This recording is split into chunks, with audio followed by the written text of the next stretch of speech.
Estamos en el día lunes 1 de junio de 2020. Definitivamente que hay puntos importantes que vamos a evaluar hoy en el espacio de la entrevista. El país amanece en situaciones extraordinarias. Los estragos que dejó la tormenta tropical Amanda pues ya son visibles en diferentes puntos del territorio nacional. Hemos visto cómo incluso personas han muerto en medio de las inundaciones, los deslizamientos y todas estas situaciones de emergencia provocadas por las lluvias que han azotado al país desde el fin de semana. A esto le sumamos la emergencia sanitaria que ya veníamos arrastrando desde hace meses en el sentido de la infección o las enfermedades generadas por este coronavirus, la enfermedad conocida como COVID-19. Y a esto también le sumamos una situación de que la economía continúa paralizada, son una cantidad de situaciones que se mezclan y también le podemos agregar lo que está ocurriendo entre el órgano legislativo y el ejecutivo. Pero vamos a poner algunos hechos en contexto para luego saludar a nuestra invitada de esta mañana. Nayib Bukele cumple hoy un año en el poder. El 1 de junio de 2019, Bukele puso fin a 30 años de bipartidismo en El Salvador, y esa fecha marcó un antes y un después de la forma tradicional de gobierno. Durante estos 366 días, Bukele se ha caracterizado por informar sus decisiones de manera pública a través de la red social Twitter. Además, ha estado en medio de varias controversiales decisiones en las que ha tenido que intervenir los tres órganos de Estado. El 9 de febrero del presente año, esa falta de acuerdo llegó a su punto más álgido, cuando elementos de la Policía Nacional Civil y de la Fuerza Armada se tomaron el Salón Azul de la Asamblea Legislativa momentos antes de que se hiciera presente el presidente Bukele a la convocatoria que realizó el Consejo de Ministros para presionar a los diputados a aprobar $109 millones en concepto de préstamos para el Plan Control Territorial. Un mes después, el tema de la seguridad bajó a segundo plano sin perder su importancia. En marzo, el presidente de la República ordenó el cierre del aeropuerto para vuelos comerciales y así activaba la alerta ante la pandemia que a nivel mundial cobraba ya miles de vidas diarias, el COVID-19. El 20 de marzo, Bukele decretó cuarentena domiciliaria obligatoria para los salvadoreños, misma que se ha mantenido hasta la fecha, a pesar que algunos sectores han sido críticos con la decisión.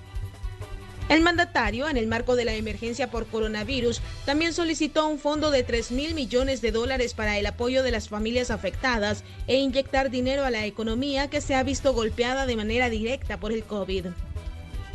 Este dinero aún no ha sido ratificado por los diputados y en medio de las discusiones en las que se exige transparencia en el manejo de los mismos y una reapertura de la economía en el país, el gobierno central y la Asamblea aún no logran un consenso común para la creación de una legislación que equilibre la salud y la economía de los salvadoreños.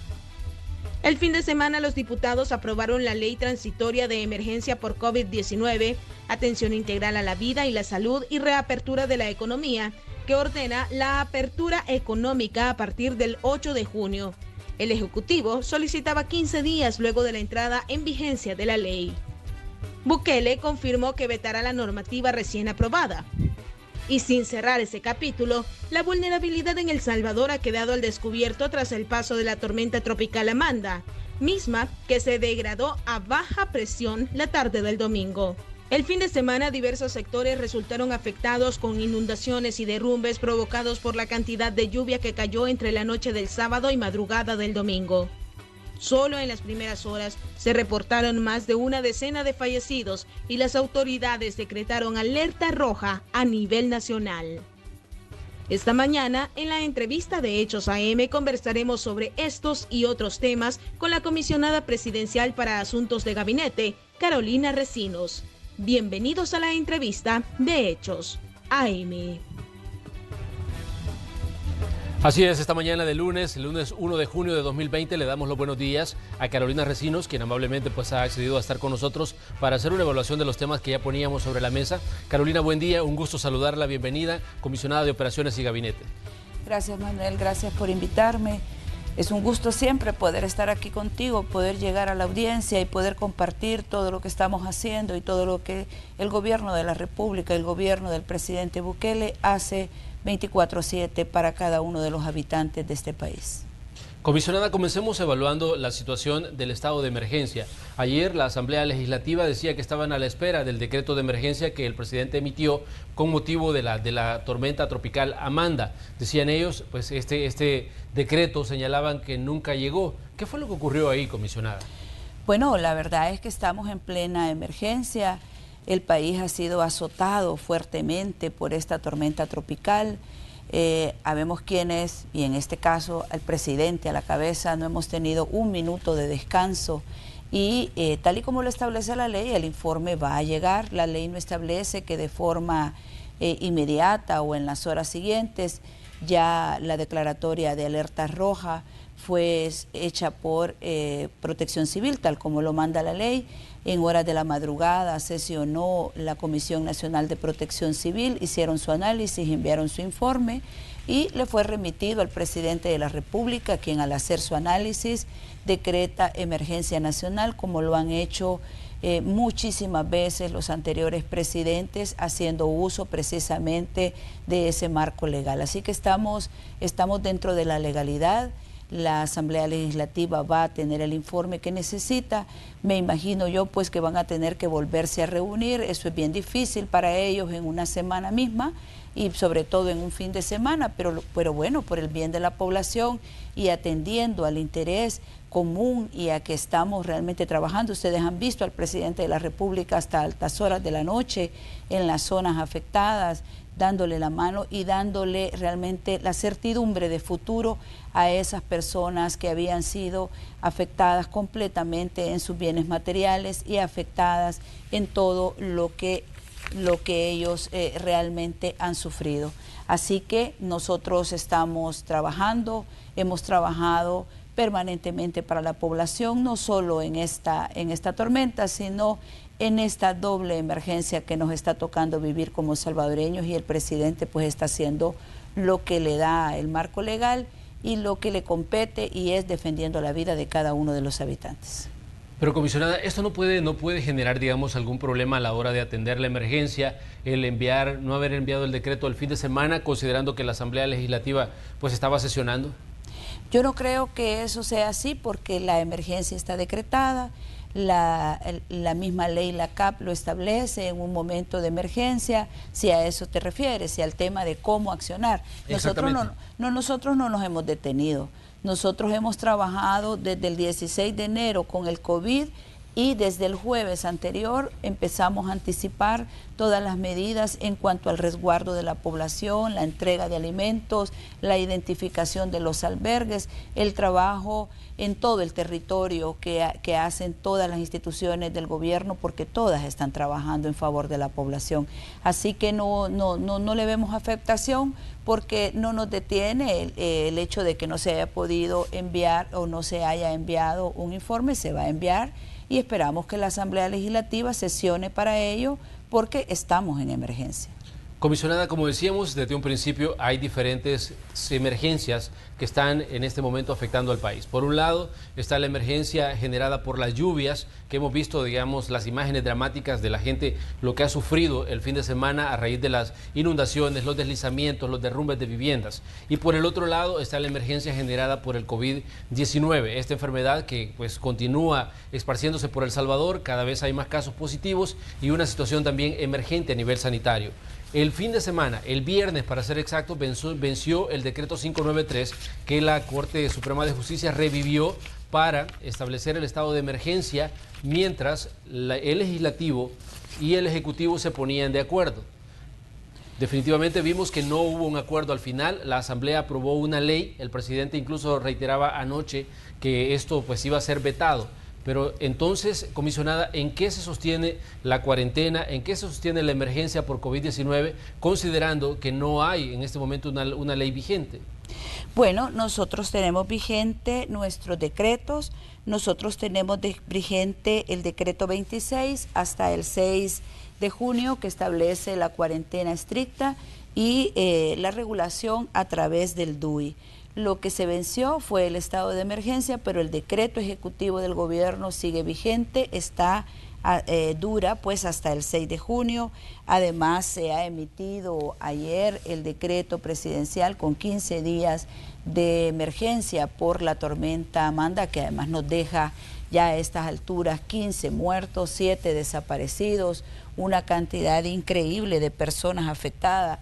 A nivel nacional tenemos 154 albergues a las 12 de la noche del día de ayer, y a un corte de la noche, a media, digamos tipo 8 de la noche, que hicimos un corte de la parte de infraestructura, solo a esa hora habían habido más de 100 derrumbes. Estábamos atendiendo 4 cárcavas, estamos atendiendo cantidad increíble de árboles caídos, y así por lo consiguiente tenemos más de 7.000 personas afectadas en albergues y miles de viviendas, algunas totalmente afectadas, otras parcialmente afectadas. Entonces nosotros tenemos los decretos de emergencia que nos rigen. El decreto 22, que es el decreto ejecutivo, dura hasta el 6 de junio, así que la cuarentena sigue, y en el caso de la emergencia por la tormenta también tenemos nuestro marco legal de actuación.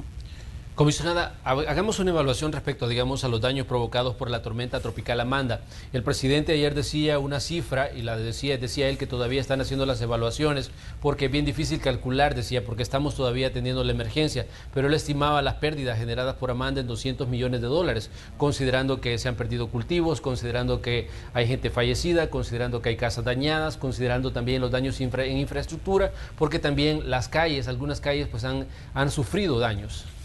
Así es, y ese todavía es muy temprano para saber cuál es el monto y cuáles son todos los daños que hemos sufrido. A lo largo y ancho del país, muchísimas familias han perdido todas sus pertenencias. Se ha dañado la infraestructura vial, se han dañado la infraestructura turística, y vemos el tema de los chorros, hay cárcavas que se han profundizado, se ha evidenciado que el país está muchísimo más vulnerable de lo que muchas veces se considera. Tenemos, ya les decía, más de 154 albergues y lugares donde las personas han tenido que ir a pasar, digamos, y a resguardarse de las fuertes tormentas, porque la situación alrededor de sus viviendas es de altísimo riesgo. Tener 15 personas muertas derivadas del tema de la tormenta, 7 desaparecidas, es un número doloroso, y es un número que nos da la pauta de todo lo que ha pasado en el país y cómo cayó tanta lluvia. Nos decía ayer el ministro de Medio Ambiente que lo que había caído de lluvia casi era el equivalente al 10%. En una madrugada había caído el 10% de lo que en el país llueve normalmente durante un año.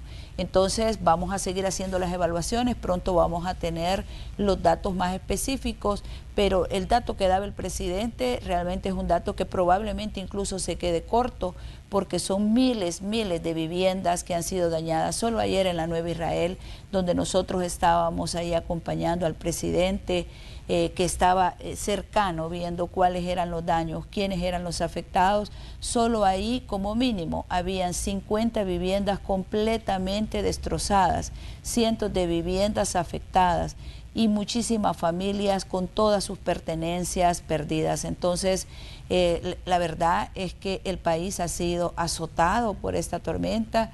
El país sigue siendo azotado por el coronavirus, y tenemos entonces que ponernos en una posición de trabajo, en una posición de solidaridad, en una posición de compromiso con la población, que es la que más sale afectada en ambas situaciones, ¿verdad? En ambas situaciones, y que es por lo que nosotros trabajamos, para poderle generar una expectativa de cambio y una expectativa de modificación de esa triste realidad que ahora vive esta población afectada. Comisionada, también el presidente de la República anoche en la conferencia que daba en la zona de la Comunidad Nuevo Israel, que fue pues, ya muy entrada la noche que se daba pues estas declaraciones del mandatario, él decía y anunciaba un plan de reconstrucción de casas, decía un estimado de viviendas valoradas en $10.000. Él decía las casas van a ser construidas por el MOP, es decir, para las personas afectadas no se les va a dar un cheque, decía, se les va a construir la casa valorada en $10.000. Y una de las interrogantes es cuál podría ser la fuente de financiamiento para ese proyecto.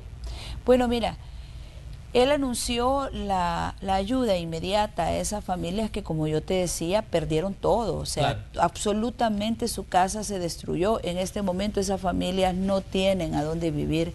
Están siendo albergadas ya sea por familiares o en los lugares habilitados por la alcaldía y ayudados también por el gobierno de la República.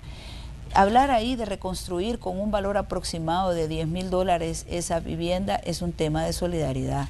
Es un tema de responsabilidad inmediata de un presidente que está a la cabeza de la emergencia y a la cabeza de la necesidad y de lo que clama la población para beneficio de ella y para suplirle realmente sus afectaciones. Los fondos van a salir de donde sea, y él lo planteó muy claramente y dijo, si no nos aprueban fondos, ¿verdad? Y no tenemos fondos porque hemos gestionado ya casi 1.600 millones de fondos con los organismos internacionales, ¿verdad? Si no nos aprueban todos los fondos que ahí están programados y dentro de esos la distribución que ya se ha hecho de cada uno de ellos, pues entonces igual que hasta este momento, hasta el día de hoy, ¿verdad? Nosotros hemos hecho una administración eficiente, una reasignación eficiente de lo que ha sido el presupuesto 2020. Por supuesto que en el presupuesto de este año nunca previmos que íbamos a tener esta afectación del coronavirus, mucho menos de esta tormenta, pero se han hecho los ajustes y si es necesario, como él decía, de nuestros salarios o de los salarios de otros funcionarios del Estado completamente, pues de ahí lo vamos a hacer porque la población necesita su vivienda. Lo tendrán que ejecutar el Ministerio de Obras Públicas con el Ministerio de Vivienda, como les compete dentro de sus funciones, pero esas viviendas se van a hacer y el recurso no va a hacer una justificación para que no se cumpla la palabra del presidente que la dio en el mismo lugar de los hechos y en el mismo lugar con la población afectada. Comisionada, anoche los diputados aprobaron con 77 votos la ratificación de los $389 millones que ha otorgado en este caso el Fondo Monetario Internacional para la reactivación económica a raíz del COVID-19. Recordemos que al gobierno le fue permitido ir a negociar 2.000 millones, 389 millones de esos 2.000 son los que ratificaron anoche los diputados con 77 votos. ¿Cómo toman ustedes esta decisión de la Asamblea Legislativa en medio de todo lo que está pasando? Porque la emergencia por el COVID-19 sigue activa, la emergencia por las lluvias también sigue activa en este día lunes. Mira, yo creo que es bueno. Yo creo que es lo mínimo que se puede esperar de una Asamblea Legislativa cuyos miembros, ¿verdad?, fueron electos dentro del territorio y territorios que están sufriendo, territorios que están siendo azotados en este momento por la lluvia, pero también muy afectados por el coronavirus. Así que esos 389 millones son los primeros que ingresan después de semanas de estar en manos de los diputados de la Asamblea Legislativa. Ahí vienen fondos que son para FOPROMID, ahí vienen además creo que 113 o 114 millones que son dirigidos directamente hacia las alcaldías. Eso es bueno porque se les va a entregar a ellos para poder dinamizar y hacer dinamizar lo que tienen que hacer ahí y hacer algunos pagos que tienen pendientes y poderse ayudar en este marco de doble emergencia.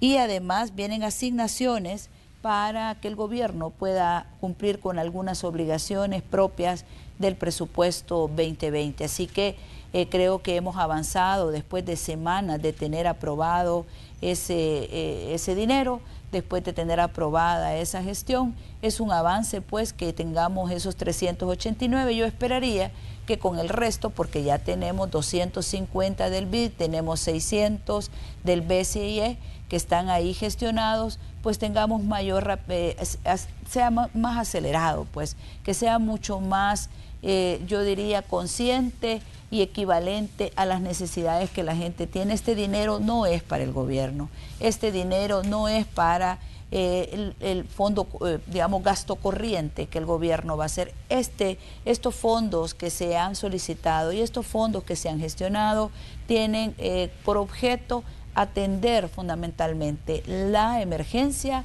poder apoyar a los gobiernos locales, poder apoyar al gobierno en el tema de sus obligaciones que ha tenido que afectar para poder atender en este caso la emergencia. Así que vamos a ver cuál es el siguiente paso con lo que hemos gestionado ante el Banco Mundial, ante el BESIE y ante el BID, que son organismos internacionales cuyos plazos y cuyas tasas de interés son las más favorables que puede encontrar el país en este momento, que necesita recursos para poder atender dobles emergencias y 2 emergencias en condición de alerta, en condición roja. Así pues, qué bueno que ya los tengamos ahí, qué bueno que después de semanas podamos ahora tener ese ingreso, porque esto directamente va en una proporción alta hacia el territorio y en otra hacia la emergencia. Comisionada, uno de los puntos que cuestionaban anoche los diputados durante este proceso de ratificación de esos 389 millones de dólares, ellos decían, el gobierno, el ministro de Hacienda, incluso estaban hablando de llamarlo cuando ya eran casi las 8 de la noche, estaban diciendo, ¿por qué no llamamos al ministro de Hacienda que venga con el presupuesto extraordinario?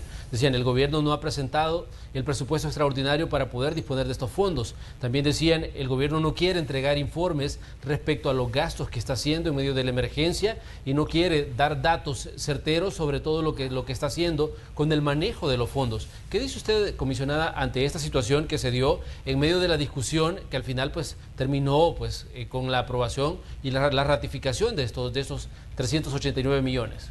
No, no es cierto. No es cierto, porque cuando se entregó la aprobación, cuando se gestionó este recurso y se trasladó para aprobación del Pleno Legislativo, se entregó la distribución de estos 389 millones, que es la que yo decía antes. Va dinero para FOPROMID, va para las alcaldías, para el territorio y para gastos, para recuperación de gastos del Ministerio de Hacienda. Ellos lo saben, ellos lo tienen en sus manos. Ahora, lo que nosotros no le podemos llevar es ya hasta el último 5 y con facturas, porque estos son los informes posteriores que se deberán de entregar y que siempre se han entregado. Nuestro rendimiento de cuentas ha sido permanente. Todo lo actuado durante la emergencia no solo ha sido enterado a ellos, y en este caso estos 389, cuya condición de aprobación, porque son 2.000 y luego 1.000, tiene la entrega de informes, pues lo vamos a hacer. Lo vamos a hacer porque nosotros nunca hemos estado opuestos a rendir cuentas al órgano legislativo, ni tampoco rendirle cuentas principalmente a la población, que es a quien nos debemos. El dinero público es un dinero sagrado. El dinero público nosotros lo tratamos con muchísimo respeto y con muchísima transparencia. Hasta el último de los centavos que se ha invertido hasta este momento tiene un soporte, tiene una explicación y tiene auditorías concurrentes. Así que esas manifestaciones, no sé quién las habrá planteado, pero no las comparto porque no son ciertas. Ni es cierto que no tenían la distribución de los fondos, ni es cierto tampoco que no hayan tenido informes y mucho menos que no los vayan a tener, porque es nuestra obligación presentarlo y así lo vamos a hacer, Manuel.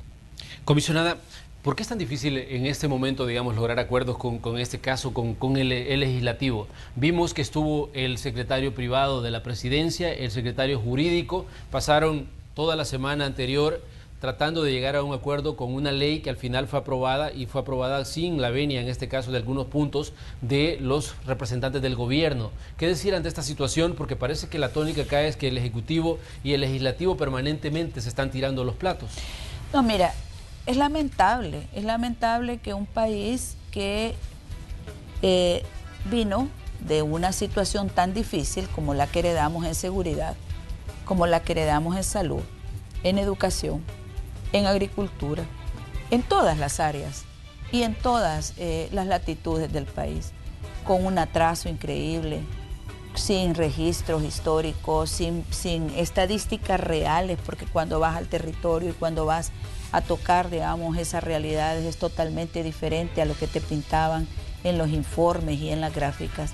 Es bien difícil entrar a gobernar, por supuesto, en una situación inusitada, porque el presidente con la llegada al gobierno rompió con el bipartidismo, rompió, digamos, con la tradicionalidad y fue una sorpresa. O sea, habían teorías que decían, no, él no va a ganar porque no tiene organización, él no va a ganar porque ya muchos hicieron ese intento y la gente siempre le va a endosar el apoyo a esos dos partidos grandes, a esos dos partidos hasta ese momento mayoritarios. Entonces cuando entra a gobernar, y entra a gobernar, digamos, con una debilidad, porque la mayoría de los presidentes pues han tenido una bancada legislativa fuerte, y en este caso la bancada que ha estado cerca del gobierno, que es la bancada de Gana, pues no es mayoritaria. Entonces ha sido muy difícil poder sintonizarnos en temas país, en temas antes de la emergencia, en temas como por ejemplo hacia dónde las prioridades del presupuesto, cómo enrumbar este país hacia el crecimiento económico y no afectarlo con medidas contractivas, que es lo que normalmente tomaban los gobiernos anteriores, porque era mucho más fácil gobernar así. Entonces llegar a un gobierno, llegar a ejercer, digamos, la magistratura superior de un gobierno, y no estar administrando todo lo que te llegaron y haciendo pequeños cambios aquí, pequeños cambios allá, sino proponerte la transformación completa de esta situación de pobreza, de esta situación de exclusión, de esta situación de retraso, y que vergonzosamente pues hemos identificado en el mundo como uno de los países más violentos, ha llevado a una discusión y a un debate fuerte entre los poderes del Estado. Para el Ejecutivo no es una política, digamos, que estemos discutiendo. No es el deseo que permanezcamos discutiendo. Lo que pasa es que nuestro país es electorero, pues. Entonces pasan elecciones permanentemente. Desde hace rato esta Asamblea Legislativa ya hizo su cálculo, ya hizo sus números, entró en una agenda electoral, y ha sido bien difícil realmente sintonizarnos en cosas tan fundamentales como, por ejemplo, salvar la vida. ¿Por qué ha estado 6 días ahí nuestro secretario privado, nuestro secretario jurídico y los otros ministros o algunos miembros de algunas instituciones del gobierno ahí discutiendo y haciendo entender a los miembros de la comisión política? Porque nos interesa la vida, porque nos interesa el debate. Si no nos interesara el debate, inmediatamente se hubiesen levantado ellos ahí, pero la orden del presidente era: agoten todos los recursos de discusión para que se pueda entender que no estamos hablando de números y no estamos hablando de caprichos, sino que estamos hablando de vidas. Que cuando pedimos 15 días de cuarentena estricta es porque el país ya entró en la fase 3 de pleno contagio y de contagio masivo, y que no hay otra manera de detener el coronavirus más que con el distanciamiento y con guardarnos mucho más de lo que lo hemos hecho hasta este momento. Pero bueno, ahí prevalecía, ahí estaban sobre la mesa dos intereses, uno la vida y otro fundamentalmente la economía. Y cuando las prioridades son tan opuestas, bueno, entonces el debate es profundo, el debate es intenso. Se levantó después de días intensos y de jornadas de 24 horas, se levantó el equipo presidencial, y sin haber tomado en cuenta lo fundamental que era los días de cuarentena y la no circulación del transporte de una sola vez, y no hacer esa diferencia entre trabajadores públicos y trabajadores, digamos, privados, como que si no valiera lo mismo la vida de los dos, entonces aprobaron lo que ellos consideran debe hacerse. Y quien tiene la responsabilidad directa de gobernar para la gente y de salvarle la vida a la gente es el presidente. Entonces no es que el gobierno y el presidente Bukele esté buscando conflicto permanentemente, es que desde que llegamos hemos tenido oposición permanente de algunos diputados. En este caso sí ya están las dos fuerzas, digamos, que hasta ese momento han sido mayoritarias o principales dentro de la Asamblea, pues unidas y sintonizadas en discutir hasta la saciedad o de llevar al límite, digamos, cada una de las cosas que el gobierno lleva ante el seno legislativo.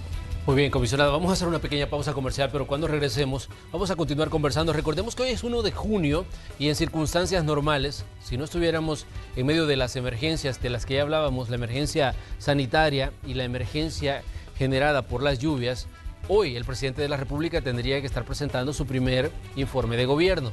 La situación, pues obviamente, pues no se va a dar así, porque el mismo presidente había pedido que se postergara, y él decía de que el país no está para este tipo de actividades, considerando pues la situación que está viviendo El Salvador, cuando teníamos solo la emergencia sanitaria, y ahora pues a esto se le suma la emergencia generada por las lluvias. Vamos a hablar un poco sobre ese primer año de trabajo del presidente cuando regresemos.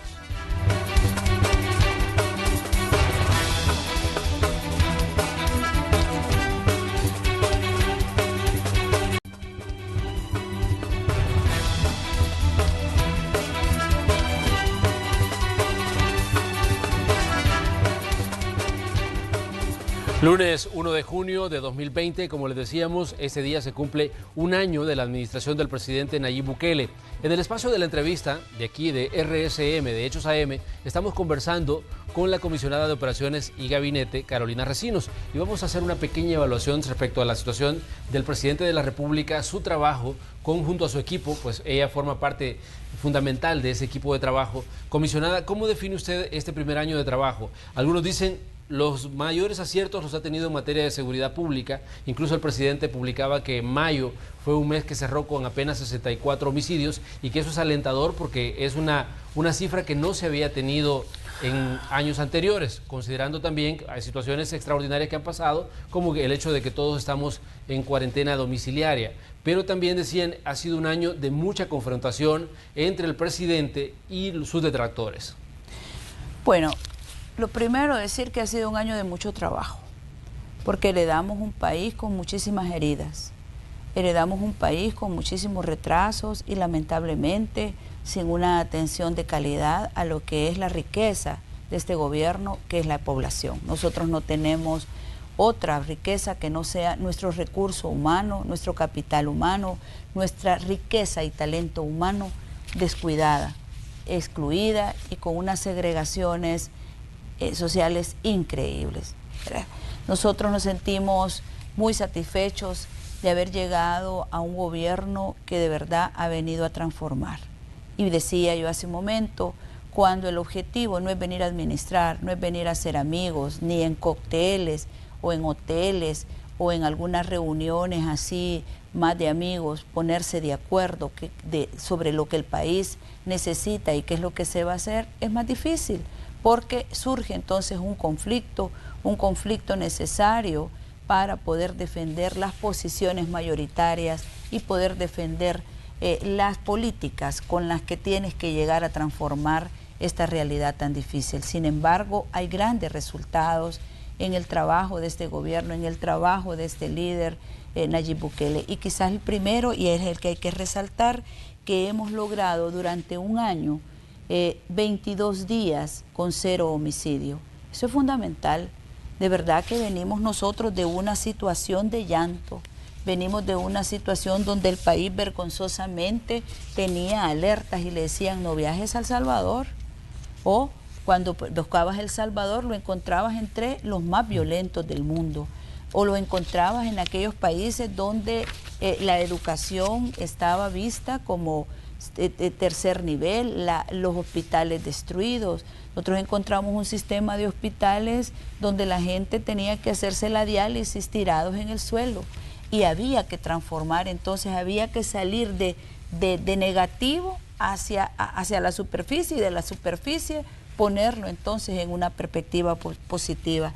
En tema de seguridad, en el primer año del gobierno del presidente Bukele se ha logrado bajar la tasa de homicidios de 52 por cada 100.000 que nosotros la heredamos a 18 por cada 100.000. O sea, hemos llegado en mayo a tener un promedio de homicidios de 1.9 desde los acuerdos de paz hasta esta fecha, porque es las estadísticas que nosotros podemos estudiar y hay suficiente material para compararlo. Este gobierno es el que vino de forma valiente, el presidente, desde el primer día de gobierno, a tocar lo que antes a otros les había dado miedo, y era eliminar la violencia en este país, generar desde una gran estrategia de control territorial que tiene que ver con despliegue de fuerza y con recuperación del tejido social, una perspectiva diferente para el país, y en este año hemos tenido los mejores resultados después de los acuerdos de paz.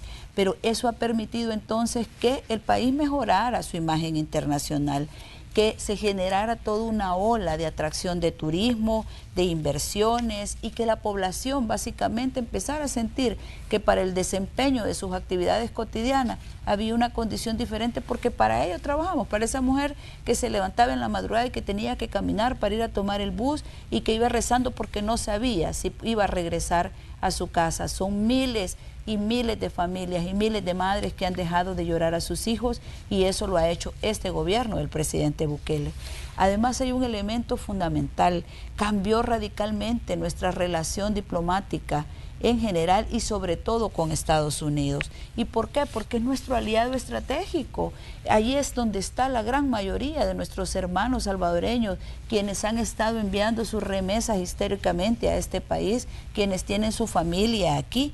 Y con Estados Unidos estamos en el mejor momento de nuestra relación. Hace una semana, incluso el Departamento de Estado y el Congreso de Estados Unidos avalaron que El Salvador siga recibiendo cooperación para el desarrollo.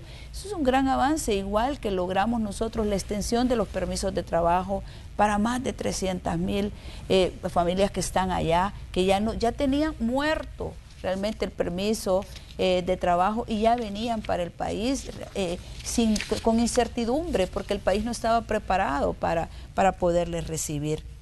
Y eso también llevó a que se bajara la alerta de turismo de Estados Unidos. Eso es muy significativo, porque entonces no solo vienen de Estados Unidos, sino que crecieron los flujos de turismo desde Europa. Aquí hemos tenido torneos internacionales de Surfside.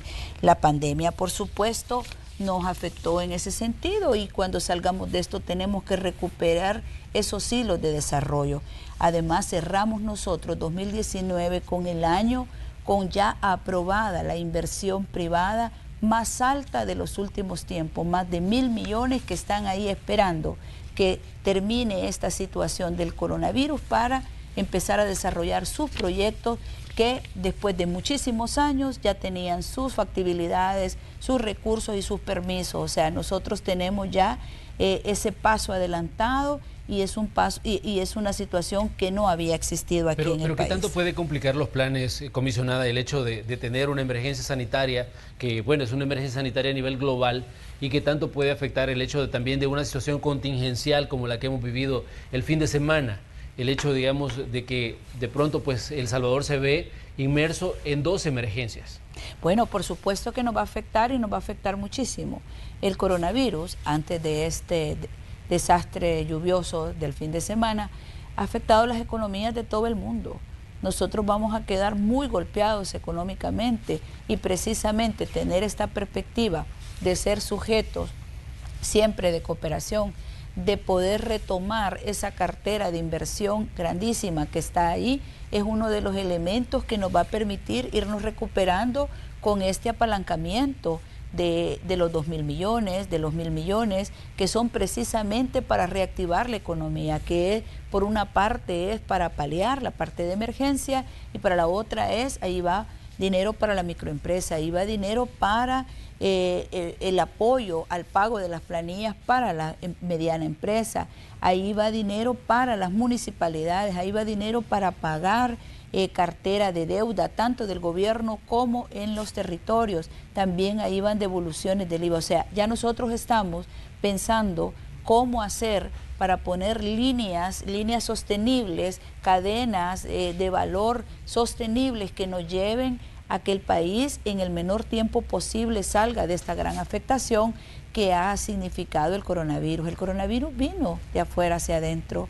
Nosotros teníamos un país enrumbado hacia el crecimiento económico, con certidumbre, con proyectos aprobados, con inversión ya aprobada. Ahora lo que nos toca es retomarlo, porque esos son los retos que tiene que retomar el gobierno de la República, y los retos que ha tenido que vivir el presidente al mandato de todo este equipo. Este año de gobierno ha sido un año de gobierno de cumplimiento de promesas fundamentales, cumplimiento de promesas como la reducción de la violencia, cumplimiento de promesas como mejoramiento del tema de la salud, mejoramiento de las condiciones sociales de nuestra gente, trabajar de lleno en el territorio, romper islas, hacer un estilo de gobierno diferente, un estilo de gobierno de equipo, un estilo de gobierno de territorio, un estilo de gobierno no de cacique, un gobierno donde los funcionarios ni se hablaban, ni se compartían los planes. ¿Por qué mucha gente tiene la percepción de que el presidente pues mantiene un alto nivel de confrontación? Bueno, la verdad es que yo te decía, mira, si tenés que pelear con intensidad las necesidades de la gente, vale la pena discutirlas y vale la pena pelearlas. El presidente de la República no ha venido por los lados, venir a ver qué consigue y cómo de la manera más amistosa conquistar para la gente. Por supuesto que si hubiese como contraparte una actitud, digamos, razonable, racional, de poder discutir estas cosas que no necesitan más luces, más colores que decirle, la gente se está muriendo y pongámonos de acuerdo, entonces no habría discusión. No es el presidente quien inicia la discusión. La discusión inicia cuando encontramos un país con pobreza, la discusión inicia cuando encontramos un país con grandes desigualdades y con la necesidad de acelerar el paso de las soluciones. ¿Y cuál es el contraste? Un status quo que no deja avanzar, un status quo que tiene una visión, digamos, muy estructurada, muy electorera. Entonces, claro que surge un conflicto y ese conflicto lo va a haber aquí, en cualquier lado, donde haya gobernantes que de verdad lleguen a defender los intereses de la gente y no a pasar el rato. Comisionada, una pregunta que surge en medio de la emergencia generada por el COVID-19.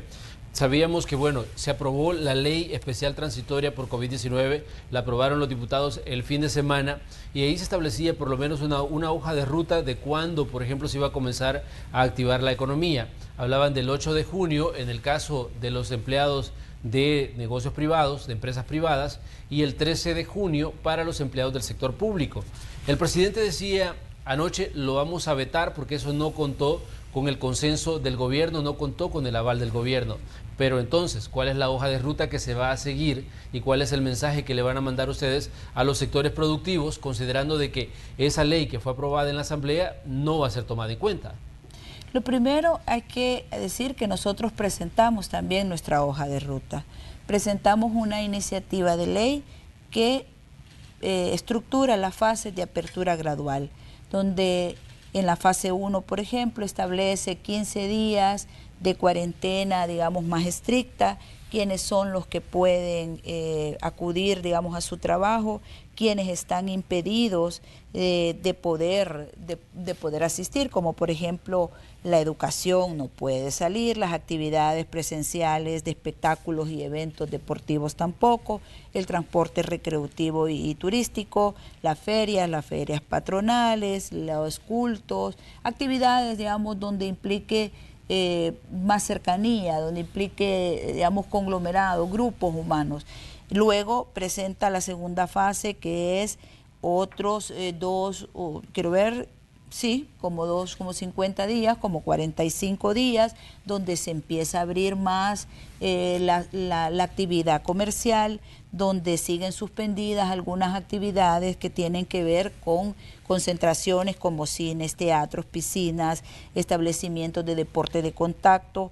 Está la fase 3, que lleva otro periodo de tiempo, donde se va abriendo la economía. O sea, el gobierno tuvo el apoyo del INCAE y de la ESEM, y con una comisión interinstitucional donde están nuestras ministras de Turismo, de Economía, de Vivienda, el secretario de Comercio, todo el gabinete económico con AMIPE, se ha pensado en cómo, en primer lugar, defendiendo la vida, porque este es el momento de defender la vida, y poniendo también como un aspecto fundamental la recuperación económica.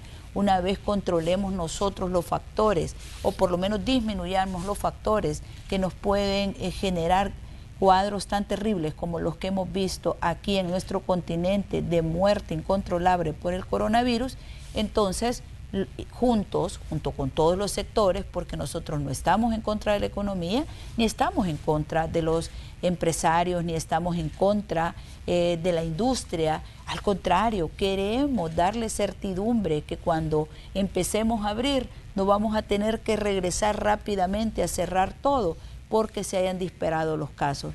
Esa fue la discusión que nosotros tuvimos en la mesa. ¿Y cuáles eran los aspectos fundamentales?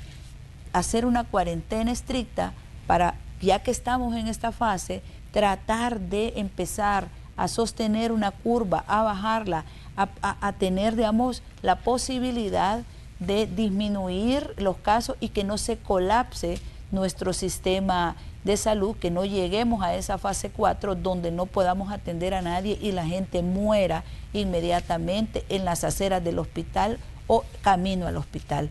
Entonces no logramos sintonizarnos en eso. Y ahí es donde nosotros debatimos, porque la prioridad del presidente es defender la vida de todos, porque el coronavirus no solo afecta a la gente pobre, el coronavirus no afecta solo a los trabajadores de los lugares que se van a abrir sin haber cumplido con los índices de disminución de contagio. El coronavirus incluso puede llegar a los dueños de esos lugares, puede llegar a los empresarios, puede llegar a cualquiera de nosotros. Entonces, nosotros sí presentamos una hoja de ruta, tenemos una hoja de ruta, lo hemos discutido con especialistas. Dentro de la conducción del tema del COVID tenemos una mesa técnica con especialistas, con epidemiólogos, con infectólogos, con intensivistas, están todos nuestros titulares de salud ahí y además está todo el gabinete económico acompañando cualquiera de las medidas que se puedan presentar. Nuestra hoja de ruta, la diferencia es que llevaba privilegiadamente en primer lugar defender la vida y no poner la economía antes de la vida. Pero se puede poner en marcha la hoja de ruta de la que usted nos habla, comisionada, sin el aval en este caso de la Asamblea Legislativa. ¿Cómo se va a poder trabajar considerando que no se va a tener en este caso, digamos, una consonancia, no se va a tener, digamos, un acuerdo con el órgano legislativo? Tenemos que llegar a acuerdos, tenemos que llegar a acuerdos porque quien está saliendo lesionada es la población. Nosotros, por mandato de nuestro presidente, no podemos evadir que nuestra principal meta es salvar la vida. Sintonicémonos en eso, sintonicémonos, pongámonos en ese renglón, pongámonos juntos con la misma intensidad, con la misma pasión a defenderle la vida a la población. Si nos ponemos de acuerdo en eso, entonces es mucho más fácil, porque hay gente que dice, ¿y de qué me sirve vivir si me estoy muriendo de hambre? A mí me parece a veces, yo digo, sí, todos tenemos necesidad, y hay gente que tiene mucha más necesidad, hay gente que ha visto que su inversión, su esfuerzo de mucho tiempo se ha visto estancado o se puede perder. Para ellos hay un fideicomiso de que tienen que tener acceso, al que se le va a dar acceso para capital de trabajo, para recuperar un poco, para poderle coayudar. Para esos empresarios en ese fideicomiso y en esos fondos que se están gestionando y que se tienen que aprobar, también viene el 50% del pago de la planilla como un aporte del gobierno para que se pueda recuperar y para que sus deudas se disminuyan. También se ha trabajado para que no se paguen los recibos de la luz. Se ha entregado una transferencia de $300. Estamos entregando hasta en la última de las casas de este país cestas alimentarias porque sabemos que la situación es complicada. Entonces tenemos que ponernos de acuerdo con la Asamblea Legislativa, y la Asamblea Legislativa, en el momento que se sintonice en primer lugar por la defensa de la vida, vamos a caminar y vamos a caminar apresuradamente. El país nos necesita. El país necesita que estemos coordinados, el país necesita que los órganos del Estado trabajemos juntos. Este no es un capricho, pero sí es una decisión del presidente Bukele, antes que cualquier otro tema. Mientras los contagios del coronavirus no lo permitan, entonces defender la vida. Pero ¿buscarían ustedes entonces establecer una nueva mesa con la Asamblea Legislativa, considerando pues lo que vimos que fueron horas y horas y horas interminables de análisis, de discusión, de puntos que se ponían en el congelador y que al final pues esos mismos puntos se convirtieron en la piedra de choque para que no se lograra un acuerdo? ¿Buscarían ustedes nuevamente sentarse con los diputados, con la Comisión Política para tomar decisiones? Por supuesto que sí, por supuesto que sí. Nosotros estamos completamente abiertos a la discusión, completamente dispuestos no solo a 6 días, sino a los días que sean necesarios, si la discusión lleva como propósito constructivo dar lo mejor de sí para la gente. Por supuesto que nosotros jamás hemos cerrado la posibilidad, de hecho se han abierto las puertas de Casa Presidencial, son bienvenidos todos. Y si nos llaman nuevamente a la Asamblea Legislativa a discutir una iniciativa, ahí vamos a estar. Y ahí vamos a estar con la misma fuerza, con la misma posición, defendamos la vida y alrededor de eso entonces pongámonos de acuerdo. El gobierno jamás ha sido renuente al debate, ni mucho menos a ceder. Ya en esa discusión habíamos cedido diferentes aspectos, pero lo que no podíamos ceder era la defensa de la vida de las personas. Comisionada, pero ¿se puede hablar de negociar o de dialogar en medio de las constantes confrontaciones? Ayer escuchábamos al presidente de la República decía que si era necesario usar las transferencias de fondos para la Asamblea Legislativa y para la Corte Suprema de Justicia, el salario de los magistrados, decía, para atender la emergencia, lo iba a hacer. ¿No considera que esto pues sube de tono un poco digamos, la discusión y también hace más difícil que se dé ese entendimiento entre los tres órganos del Estado? Es que yo creo que en una situación como la que estaba planteando el presidente, donde después de semanas, después de tener una evidencia tan cruda como la tenemos aquí con el coronavirus y después con la tormenta, y no tener apoyo del órgano legislativo, entonces tenés que echar mano del recurso que tenés. Imagínate, si tú tienes algún pago de impuestos y recoges esos recursos, pero a la hora de decidir tenés que pagarle el salario a los funcionarios, y de funcionarios hablo todo, incluyéndonos todos, y tenés que concederle una ayuda a alguien que se está muriendo, yo creo que la prioridad es esa. Y por eso es que el presidente dice eso. No es que dice, mira, yo ahí tengo dinero y aunque tenga dinero, solo por molestar yo voy a agarrar los salarios de los funcionarios. No, esto es un tema de prioridades. Si no había recursos entre pagarle a alguien y ayudarle a la población y garantizar la vida de la población, por supuesto que primero está garantizarle la vida a la población. De eso estaba hablando el presidente. No es como quien dice una provocación, te voy a quitar el salario. Claro, clarito lo dijo. Si llegado el momento no tenemos los recursos y tenemos que echar mano de cualquiera, vamos a echar mano de los salarios, tanto del legislativo como del órgano judicial. Entonces, y también de los nuestros. Entonces lo que tenemos que hacer es sintonizarnos, y no por el salario, sino por el bien de la gente. Realmente nosotros cuando entramos a estas tareas no entramos para una agenda personal, entramos para trabajar, entramos para servir. Y yo creo que lo mismo tiene que suceder en cualquiera de ellos. Ninguno de nosotros realmente está aquí para beneficio personal, está para ponernos en función de la gente y en función de suplir las necesidades que la gente demanda. Comisionada, en determinado momento se dijo, el 6 de junio, dijo el presidente en una intervención en la aduana terrestre allá en Ilopango, el 6 de junio podría ser una fecha en la que comencemos a activar la economía.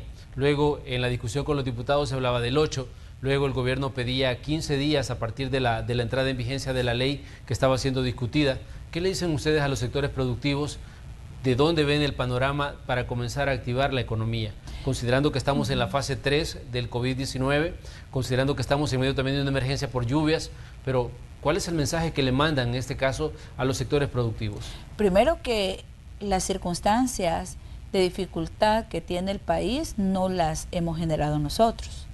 Que si vemos los casos de países donde el coronavirus ha azotado y que de manera apresurada han abierto hacia las actividades económicas, sociales y culturales, los efectos de esa apertura temprana se ven inmediatamente con nuevos contagios y nuevas situaciones difíciles que los países van enfrentando. Nosotros queremos salir, y queremos salir de manera mucho más segura, queremos salir de manera coordinada, queremos coordinar con toda la empresa privada, con todos los empresarios y con todos los sectores y con la Asamblea Legislativa, una ruta de seguridad, una ruta de certidumbre, porque de nada nos sirve ahorita si no hemos hecho realmente este tramo que implica durante todo ese periodo de incubación y cuando estamos dentro de la fase 3, que es contagio masivo, una cuarentena estricta.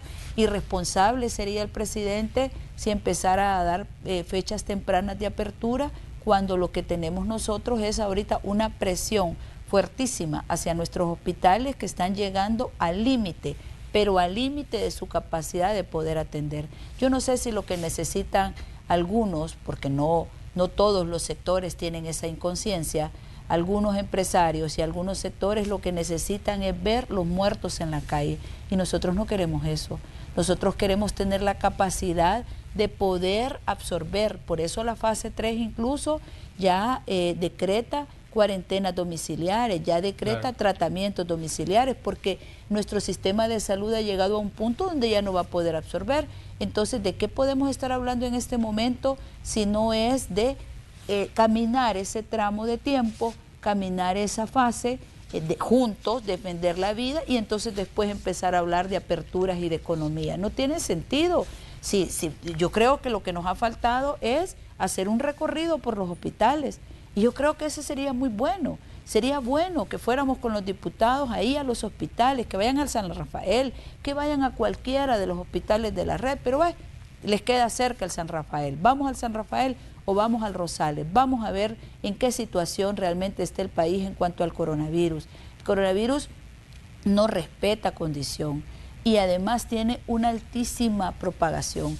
Es rapidísimo, yo diría, es una cosa que todavía no sabemos ni cómo combatirla a plenitud. Ningún país conoce cómo combatirla a plenitud. Aquí estamos haciendo nuestro esfuerzo. Entonces, cuando el presidente hablaba del 6 era porque contaba con que podíamos tener una concertación, un entendimiento con la Asamblea Legislativa y poder tener ese plazo de una cuarentena estricta y poder bajar y desahogar un poco los hospitales. Pero se ha ido en discusión esto y ustedes ahora en la mañana, cuando yo venía aquí a este programa, estaban viendo una circulación elevada de vehículos. ¿Cuánta gente que va ahí en esos vehículos públicos?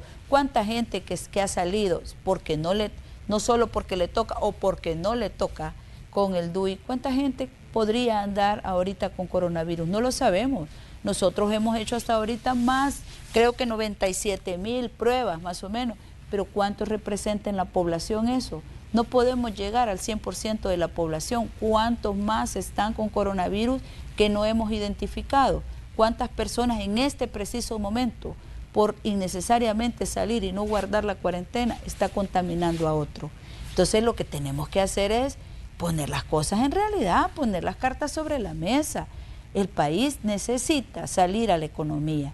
El país necesita recuperar su actividad comercial, su actividad productiva. El país necesita reenrumbarse económicamente, pero antes de eso debe de salvar la vida y de poner una condición mucho más segura para poder hablar de economía.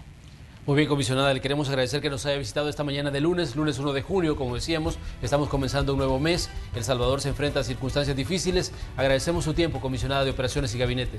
Yo quiero aprovechar estos segundos nada más, en primer lugar, para darle gracias a Dios, darle gracias a esta gran población que le endosa un apoyo increíble al presidente, a la gestión del presidente Bukele, un reconocimiento al presidente y a todo el equipo de gobierno que está trabajando, que estamos trabajando como uno solo, que estamos entregados a la población y a esa población quiero decirle, no le vamos a fallar.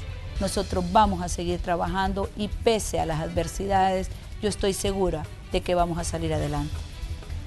Gracias, comisionada. Le deseamos éxito en sus labores. Vamos nosotros a una pausa comercial y cuando regresemos vamos a ir con los equipos de Noticiero Hechos que nos van a tener información en directo desde diferentes puntos del país. Además, le vamos a actualizar datos sobre el tema de esta enfermedad, de la COVID-19 y otros puntos de interés, la situación de las lluvias, qué dicen los pronósticos del clima para las próximas horas. Se los vamos a presentar aquí en Hechos AM. Regresamos enseguida.